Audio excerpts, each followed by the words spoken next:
मेरे जीवन की यह कहानी है, एक ऐसी कहानी जिसे मैं कभी भुला नहीं पाऊंगी। मैं साक्षी हूँ, एक साधारण लड़की जो एक छोटे से शहर में पली बड़ी है। मेरे जीवन में एक समय ऐसा भी आया जब मुझे लगा कि मैं सबसे खुशकिस्मत लड़की हूँ, लेकिन किस्मत का खेल तो कुछ और ही था। सब कुछ तब शुरू हुआ जब मैं कॉलेज में थी। एक नई जगह, नए लोग और नए सपने। मेरे कॉलेज के पहले दिन से ही एक लड़के ने मेरी जिंदगी में दस्तक दी। उसका नाम था आर्यन। आर्यन हमारी क्लास का सबसे स्मार्ट लड़का था। हर लड़की उसकी दीवानी थी, लेकिन वह हमेशा अपनी किताबों में खोया रहता था। मेरे और आर्यन के बीच पहली मुलाकात एक प्रोजेक्ट के दौरान हुई। हम दोनों को एक साथ काम करना था। आर्यन बहुत गंभीर था, लेकिन उसकी आंखों में कुछ ऐसा था जो मुझे उसकी ओर खींच रहा था। वह एक रहस्यमय व्यक्तित्व का मालिक था, जिसे समझ पाना आसान नहीं था। प्रोजेक्ट के दौरान हमने काफी समय साथ बिताया। आर्यन का व्यवहार बहुत ही सुलझा हुआ और संजीदा था। वह हमेशा मेरी मदद करता और मुझे गाइड करता। धीरे धीरे हमारे बीच दोस्ती गहरी होती गई। आर्यन की एक बात जो मुझे बहुत पसंद आई, वह थी उसकी सच्चाई। वह हर बात बहुत सच्चाई से कहता था। उसकी आंखों में जो ईमानदारी थी, उसने मुझे उसकी ओर और अधिक आकर्षित किया। लेकिन मैं अपने दिल की बात उसे कहने से डरती थी। मुझे डर था कि कहीं वह मुझसे दूर न हो जाए। एक दिन, जब हमारा प्रोजेक्ट खत्म हो गया, आर्यन ने मुझे कॉफी के लिए बुलाया। यह पहली बार था जब हम कॉलेज के बाहर मिले थे। हम एक कैफे में गए, और वह पहली बार था जब मैंने आर्यन को हंसते हुए देखा। उसकी हंसी में एक मासूमियत थी, जिसने मेरे दिल को छू लिया। कैफे में उस दिन हमने काफी बातें की। उसने अपनी जिंदगी के बारे में बताया और मैंने अपनी। हमने एक दूसरे को और गहराई से जाना। उस दिन के बाद हम और भी करीब आ गए। हमारी मुलाकातें बढ़ने लगी, और हमारे बीच एक खास रिश्ता बनने लगा। फिर एक दिन, जब हम कॉलेज की कैंटीन में बैठे थे, मैंने हिम्मत जुटाकर अपने दिल की बात कह दी। मैंने आर्यन से कहा, आर्यन, मैं तुमसे कुछ कहना चाहती हूँ। उसने मेरी आंखों में देखा और कहा, क्या बात है साक्षी? मैंने थोड़ी हिचकिचाहट के बाद कहा, मुझे लगता है कि मैं तुमसे प्यार करने लगी हूँ। आर्यन कुछ पल के लिए चुप हो गया। उसके चेहरे पर एक गंभीरता आ गई। फिर उसने धीरे से कहा, साक्षी, मैं भी तुम्हें पसंद करता हूँ, लेकिन एक बात है जो तुम्हें जाननी चाहिए। मैंने पूछा, क्या बात है आर्यन? उसने कहा, मेरे दिल में एक और लड़की है, जिससे मैं बचपन से प्यार करता हूँ। उसका नाम अनन्या है। आर्यन की यह बात सुनकर मेरा दिल टूट गया। मैं नहीं जानती थी कि क्या कहूँ।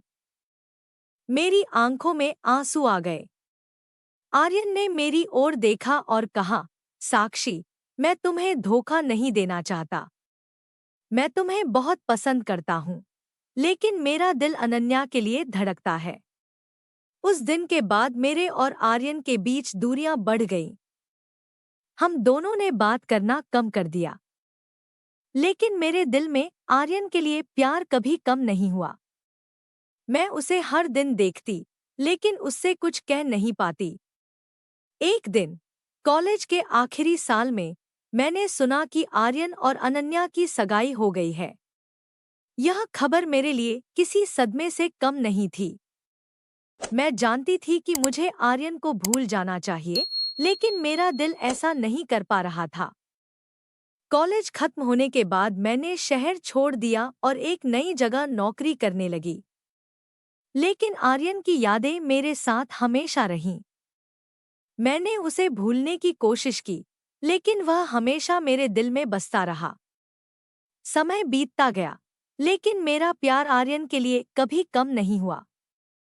मैंने अपने दिल में उसे हमेशा जीवित रखा।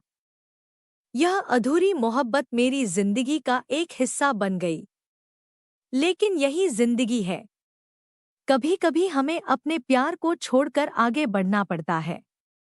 आज भी जब मैं आर्यन की यादों में खो जाती हूँ, तो मेरे दिल में एक टीस सी उठती है। समय बीतते बीतते मैंने खुद को किसी तरह संभाल लिया। नई नौकरी, नए लोग और नई जगह ने मुझे थोड़ी राहत दी। लेकिन कहीं ना कहीं आर्यन की यादें अभी भी मेरे साथ थी। वह मेरी जिंदगी का एक हिस्सा था जिसे मैं कभी भुला नहीं पाऊंगी। नौकरी के दौरान मेरी मुलाकात आदित्य से हुई। आदित्य मेरे साथ ही काम करता था। वह बहुत ही प्यारा और समझदार इंसान था। उसकी स्माइल में एक मैजिक था जो किसी भी उदास दिल को खुशी दे सकता था।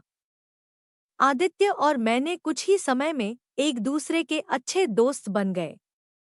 आदित्य का व्यवहार और उसकी देखभाल करने का तरीका मेरे दिल को छू गया। उसने मेरे दिल के जख्मों को भरने की कोशिश की। उसने मुझे फिर से हंसाया, फिर से जीना सिखाया। लेकिन मेरे दिल में अभी भी आर्यन की जगह थी। मैंने आदित्य को अपनी कहानी नहीं बताई थी।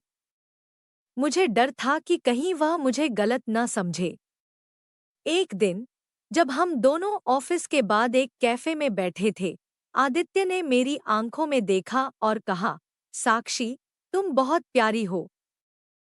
मैं तुमसे कुछ कहना चाहता हूँ। मैंने उसकी आंखों में देखा और कहा, क्या बात है आदित्य? उसने धीरे से कहा, मैं तुमसे प्यार करने लगा हूँ। आदित्य की यह बात सुनकर मैं चौंक गई।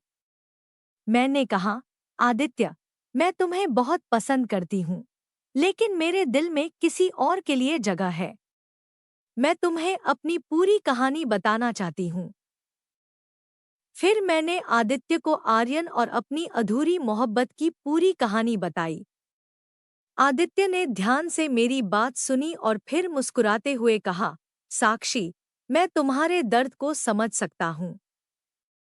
लेकिन मैं तुम्हें यह भी कहना चाहता हूँ कि मैं तुम्हारे साथ रहना चाहता हूँ। मैं तुम्हें खुश देखना चाहता हूँ। आदित्य की बातें सुनकर मेरे दिल को थोड़ा सुकून मिला। मैंने उसे कहा, आदित्य, तुम बहुत अच्छे हो, मुझे तुम्हारा साथ पसंद है। लेकिन मुझे थोड़ा समय चाहिए। आदित्य ने कहा, मैं इंतजार करूंगा साक्षी, क्योंकि मैं तुम्हें सच्चे दिल से चाहता हूँ। उस दिन के बाद आदित्य और मैं और भी करीब आ गए। उसने मेरे दिल के दर्द को समझा और मुझे खुशी देने की पूरी कोशिश की। धीरे धीरे मेरे दिल में आदित्य के लिए भी जगह बनने लगी। उसका प्यार और देखभाल ने मुझे फिर से जीना सिखाया। समय के साथ आदित्य और मेरा रिश्ता और भी मजबूत होता गया। हमने एक दूसरे को और गहराई से समझा और जाना। आदित्य ने मुझे यह एहसास दिलाया कि सच्चा प्यार क्या होता है। उसने मुझे वह सब कुछ दिया जो मैंने कभी सोचा भी नहीं था। एक दिन जब हम दोनों समुद्र किनारे बैठे थे, आदित्य ने मेरा हाथ थामा और कहा, साक्षी, मैं तुम्हारे बिना नहीं रह सकता। क्या तुम मुझसे शादी करोगी? उसकी आंखों में सच्चाई और प्यार देख मैं भावुक हो गई। मैंने धीरे से कहा, हाँ आदित्य, मैं तुमसे शादी करूंगी। हमारी शादी की तैयारी शुरू हो गई। हमारे परिवार और दोस्त बहुत खुश थे। शादी का दिन आ गया और वह दिन मेरी जिंदगी का सबसे खूबसूरत दिन था। आदित्य और मैंने एक दूसरे से वादा किया कि हम हमेशा साथ रहेंगे, चाहे जो भी हो। शादी के बाद मेरी जिंदगी में सब कुछ बदल गया। आदित्य ने मुझे वह सब कुछ दिया जो मैंने कभी चाहा भी नहीं था। उसकी मोहब्बत ने मेरे दिल के जख्मों को भर दिया। मैंने आर्यन को भुला दिया और अपनी नई जिंदगी में खुश रहने लगी। आज मैं और आदित्य साथ हैं, खुश हैं। हमारी एक प्यारी सी बेटी भी है, जो हमारी जिंदगी को और भी खूबसूरत बना देती है।